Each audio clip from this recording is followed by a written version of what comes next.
எப்பொருள் யார் யார்வாய் கேட்பினும் அப்பொருள் மெய்ப்பொருள் காண்பது அறிவு. விளக்கம்: எப்பொருளை யார் சொல்ல கேட்டாலும் அப்பொருளின் மெய்யான பொருளை காண்பது அறிவாகும். தேங்க்யூ. பழமொழி: காடு காடு காலம்மன் போன்றது. இன்றைய சிறப்பு தினம் உலக இளம் மருத்துவர்கள் தினம். பிறந்த நாள்: கவிஞர் கண்ணதாசன். பிறந்த தினம்: எம்.எஸ். விஸ்வநாதன். பிறந்த தினம். நினைவு நாள்: இந்தியாவின் முன்னாள் குடியரசுத் தலைவரான வி.வி. கிரி நினைவு தினம். இன்று முக்கிய செய்திகள்.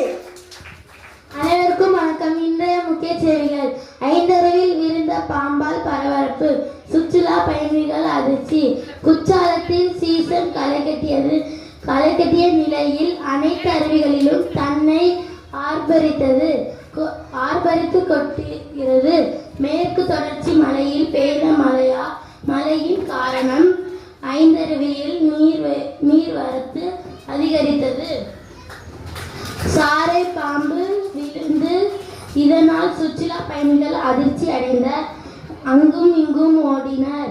கீழே விழுந்து பாம்பு தண்ணீரில் அடித்து செல்லப்பட்டது. இதனால் கொஞ்ச நேரம் ஐந்தருவியில் பரபரப்பு காணப்பட்டது. எனவே அருவிகளில் குளிக்கும் போது கூடுதல் கவனத்தோடு குளிக்க வேண்டும். நன்றி.